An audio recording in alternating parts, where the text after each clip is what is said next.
Avoid these West Atascadero streets at all costs.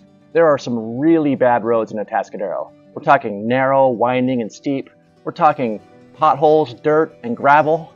And if you're a house hunter trying to get familiar with the city, well, you can waste a lot of time driving around on annoying, steep, windy roads and not even end up seeing the best that Atascadero has to offer. So please, let me save you a little bit of time. Let's make sure that you don't write off Atascadero real estate because you thought you'd have to drive around on old goat trails every day just to get home. I'm going to show you 5 roads that you're going to want to avoid completely while learning the layout of West Atascadero.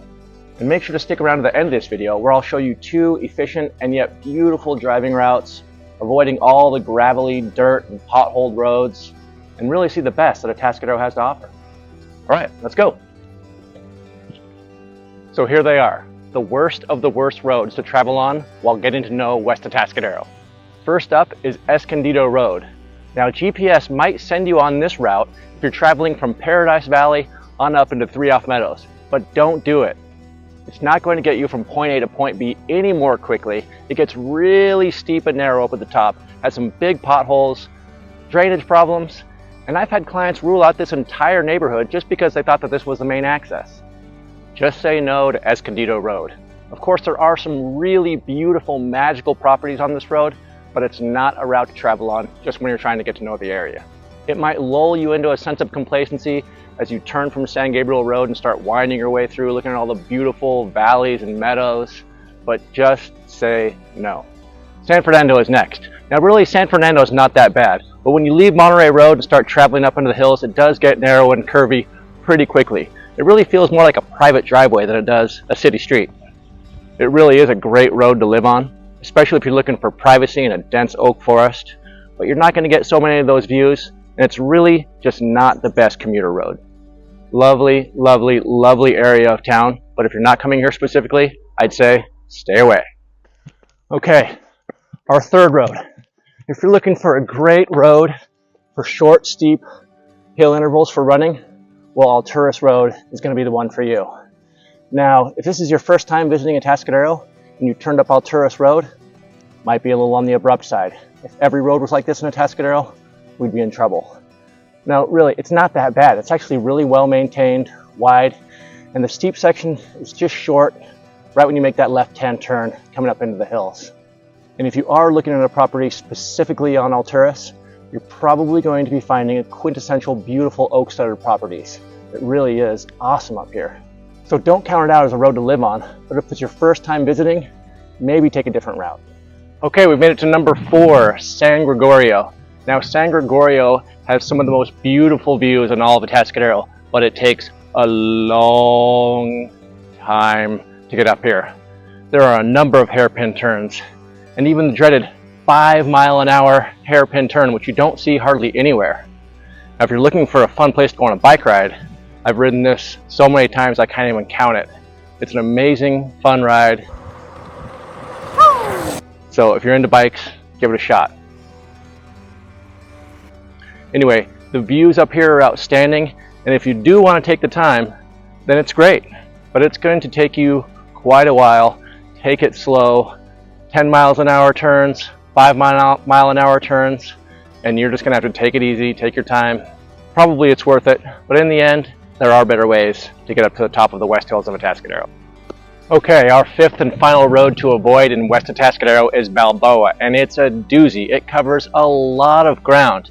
Now, it connects my 2 favorite neighborhoods in Atascadero, Long Valley Ranches and Paradise Valley, but it will take a long time to connect the 2, and what you're going to discover is that Atascadero still has sections of dirt road. So feel free to take Balboa Road, but it's not the best way to connect different areas of town. And be prepared to get your ride a little dirty and dusty. So there you have it, 5 roads to avoid in West Atascadero. Now, here's your solution. 2 great routes that will get you well up into the hills, see all the beautiful views without all the potholes, dirt roads, and crazy steep windiness. Okay, so first route, you're going to start from downtown Atascadero. And a great starting point would be the Colony Market and Deli. Grab yourself a sandwich or a salad, something to drink, and then head on out. So from Colony Market and Deli, you're going to have to pass underneath the Highway 101. You're going to bend around left and then take a quick right on Santa Lucia. Follow Santa Lucia all the way out to Santa Ana. You're going to see a sign for Long Valley Ranches on the right hand side, so make that right and basically just stay on Santa Ana. Just drive up and up and up and up and up, enjoy all the views. You're going to have views 360 degrees to the south, west, north, and east. Beautiful up here. To get back down, you're basically just going to let Santa Ana turn into Santa Cruz, follow on all the way down until you're back at the base of the hills. You'll take a right on Garcia and then a left on Del Rio. Oh, and now it'd be a great chance when you get to Del Rio, cross over Highway 101 and you'll see this brand new development called the Del Rio Ranch and Resort. Super new, exciting development that's happening in the north side of Atascadero. So look that up and check it out. Okay, for the second route, you're going to leave downtown Atascadero on Highway 41 or Morro Road. And just before you leave town, you're going to get to San Gabriel. At San Gabriel, you're going to make a right and head on up the gently sloping hill until you see Monita on your left. You're also going to see a small sign for the Three Bridges Oak Preserve. So make your left there, head on up that gently sloping hill, and technically you're making a right onto Sierra Vista and then continuing straight on San Marcos. Might sound like it's a little bit complicated, but basically just find your way to San Gabriel and then turn left on Monita and just head on up into the hills. Beautiful views up there.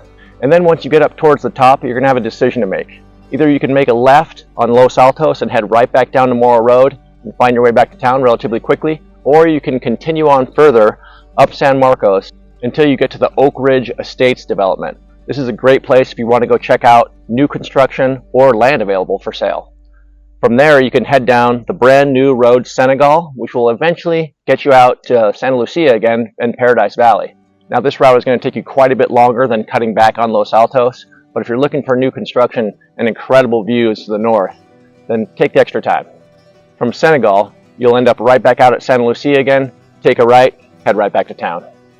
If those last two descriptions seemed about clear as mud, and you don't want to head off into the West Hills of Atascadero by yourself on your house hunting, just give me a call, text, email, leave a comment in the comment section. Feel free to reach out and I'll give you your own private tour.